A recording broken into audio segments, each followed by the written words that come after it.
Hello, my wonderful, beautiful friends. Guys, welcome back to r/MaliciousCompliance, where people give others exactly what they ask for. My friends, grab a drink, kick back and relax, and I hope you enjoy the stories today. And do remember to hit that subscribe button if you haven't already. So, a guy I know and I both work in emergency services. He works public safety, so he personally knows all the local cops. He was at a restaurant with his family. He racked up a $100 plus bill. So the waitress brings out the bill, and he puts his credit card on the receipt thing, and he hands it to her.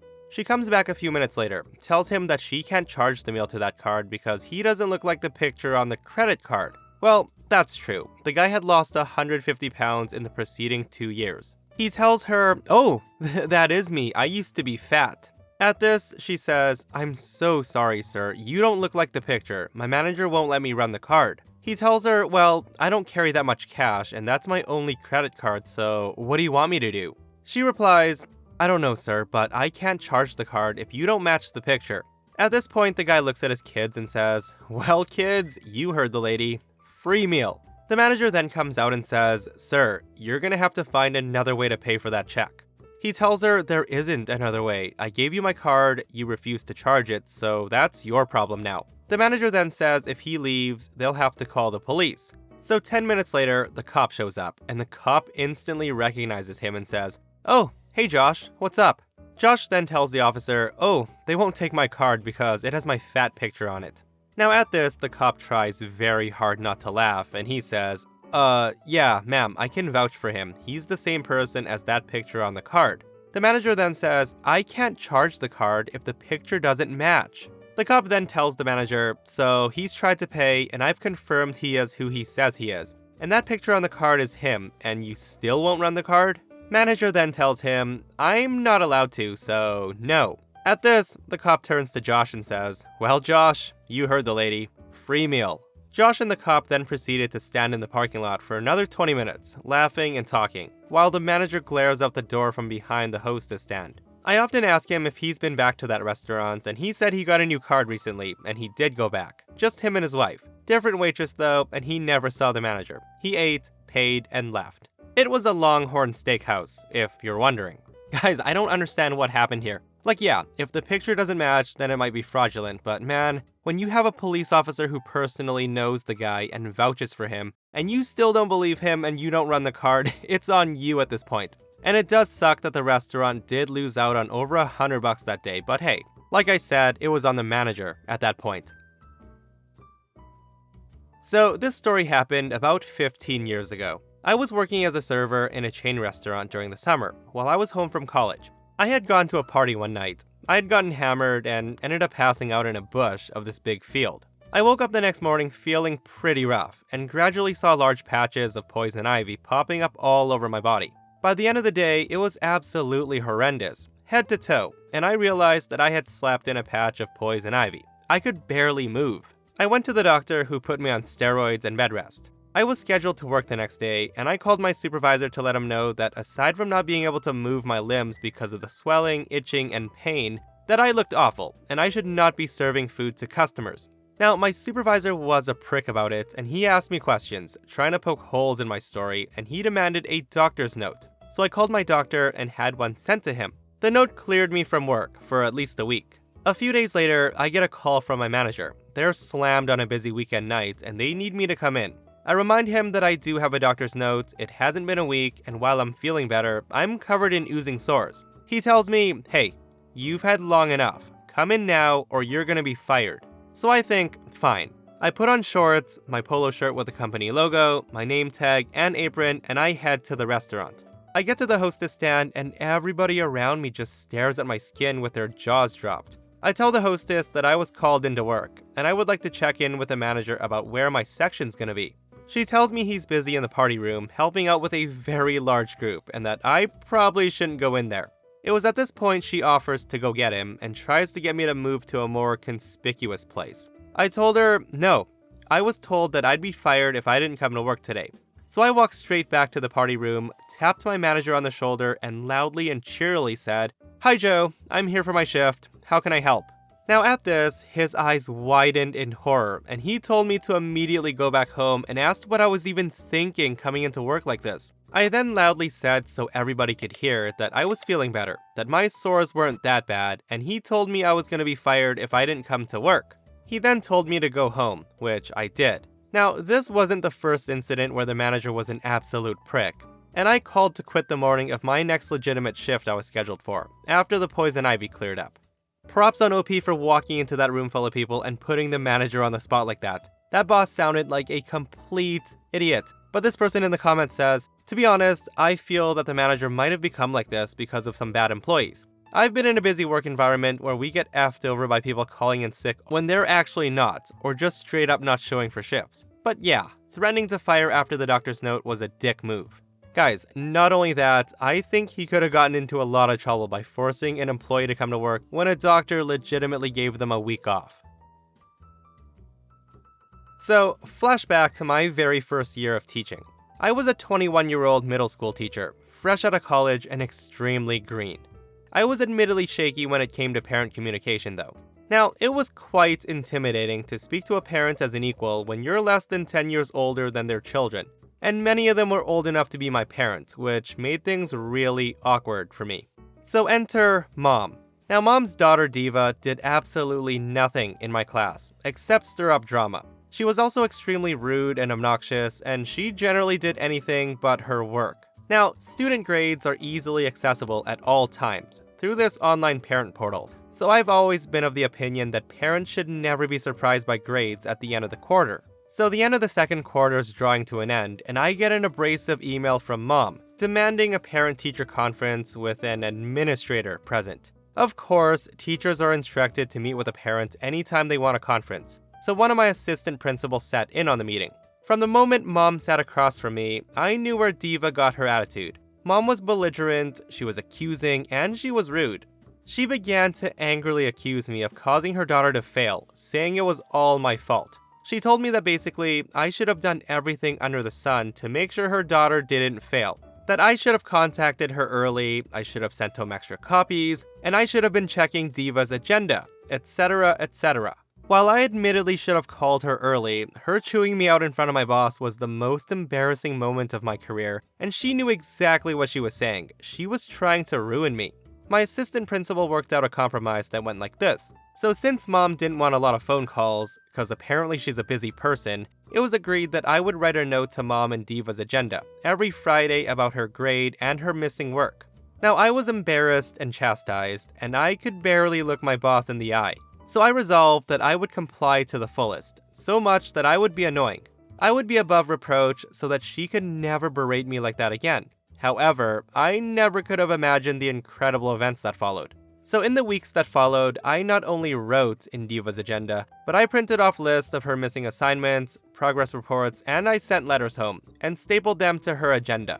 I did this every week, without fail, and Diva's behavior did not change. By the end of the third quarter, she was missing 8 assignments and she was failing my class yet again. Lo and behold, I get an email from an irate mom, demanding a parent-teacher conference with the principal present. So the moment she arrives, she starts in on me about how I'm unprofessional, how I'm not supporting her daughter, and how yet again I failed to notify her that her daughter was failing. Then the realization struck me. She had never looked at the agenda.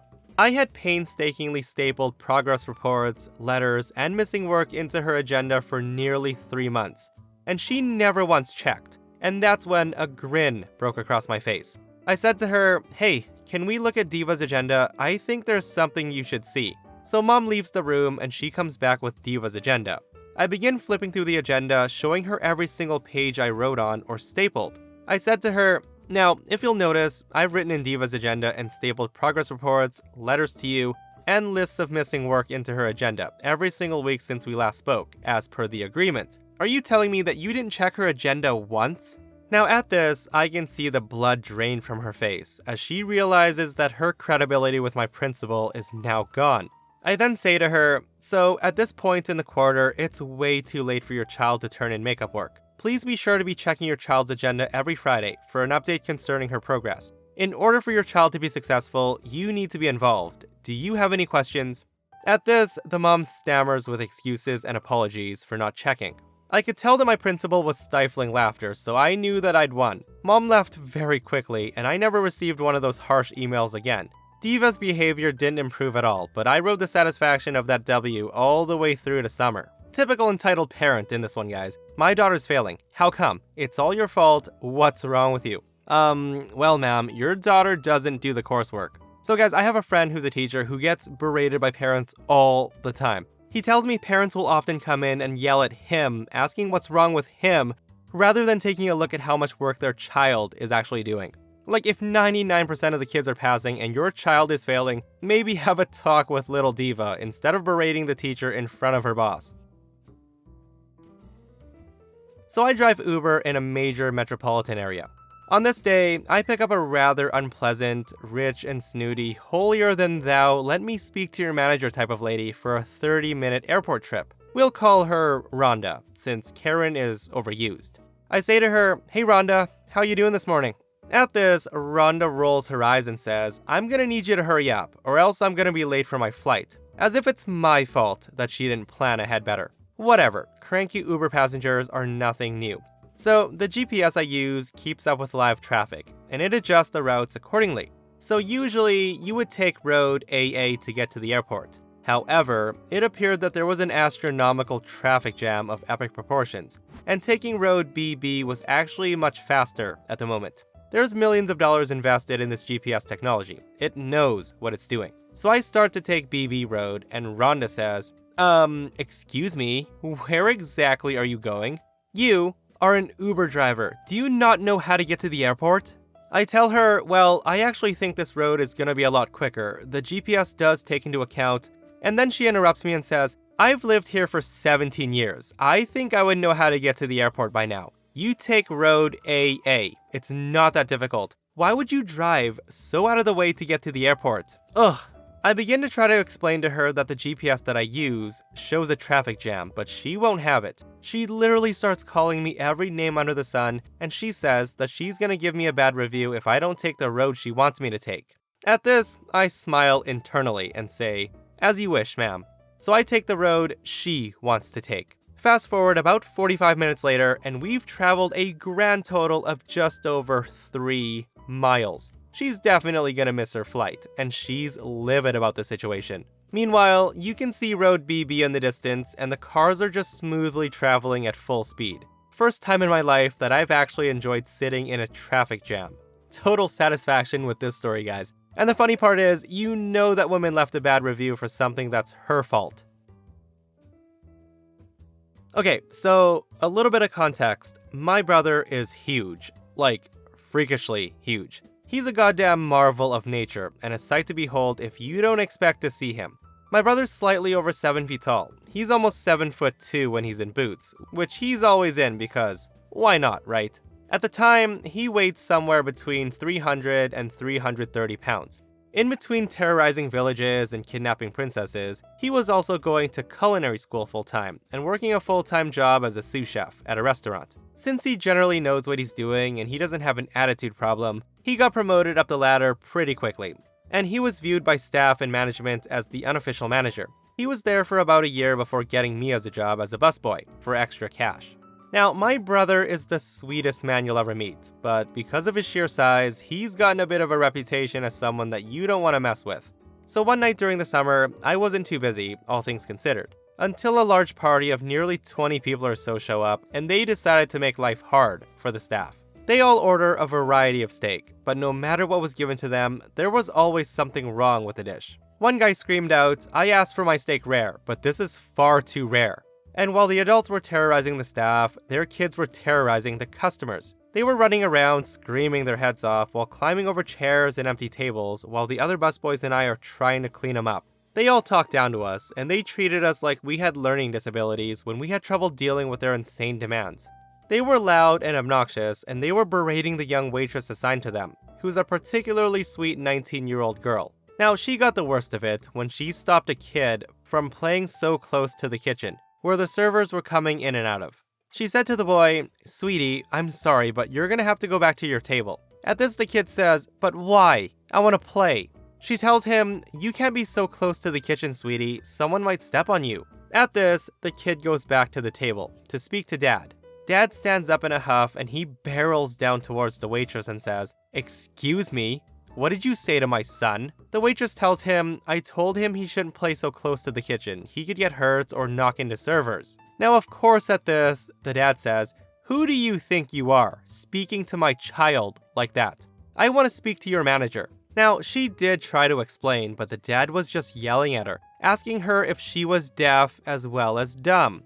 At this point, the sweet waitress walks off in tears. The dad goes back to his table with a smirk on his face, but little does he know what's about to happen. The waitress is in the back prep area. She's crying her eyes out with several other employees trying to comfort her. My big brother sees this and he asks what happened. Now, a part of the reputation he has is that he's extremely protective of the female employees, especially the younger girls. And seeing how the restaurant isn't too busy, he decides to speak to the customer who wanted to see the manager. After having the guy pointed out by the upset waitress, he walked over to the table. One by one, each adult stops talking as they watch an angry giant get closer and closer to them. By the time he's standing at their table, he looks like a parent staring down at the kiddie table. Big brother says, "You wanted to speak with the manager?" At this, the dad stutters and says, What? You told your waitress that you wanted to speak with the manager. I'm the manager on staff. What can I help you with?" The dad stammers and he says, "Well, no, I mean, I do." But brother then tells him, "We've been getting a lot of food sent back from this table. Is there an issue you want me to fix for you?" Dad then replies, No, the food is good, everything's fine." Big brother then proceeds to go to every person asking how their food was and if there was a problem he could help with. Not a single person says anything negative. All of them are far too terrified by the shack-sized human being staring them down until he gets back to Bully. He then stares at him unblinking, just watching him squirm in his seat. Big brother then says, "Aren't you the guy who made my waitress cry?" The man stammers. He's clearly intimidated by my brother's resting bitch face. The man says nothing, as every adult and child at the table silently watches the man get browbeaten by my brother. He doesn't yell, he doesn't curse, he just stares at them, almost begging for them to say anything, and they don't. My brother then proceeds to stand there, watching the group continue their meal in almost absolute silence for about an hour. He then gets their check himself, and watches as they pay, making sure none of them try anything stupid like not paying for the dinners, and then he escorts them out of the restaurant. Thankfully, we never see any of those people again. I couldn't help but laugh at the image of a giant 7'2" man just towering and staring at a group of people while they just timidly nibble away at their food. Best part of the whole story by far. And that, my friends, brings us to another end of our /MaliciousCompliance. Guys, if you enjoyed the stories today, do give it a thumbs up. And if you missed yesterday's episode on the channel, an entitled Karen throws a rock at a police cruiser. The story gets so insane from there, so check it out if you haven't. And myself and Stevie Boy will see you guys in the next one. We love you.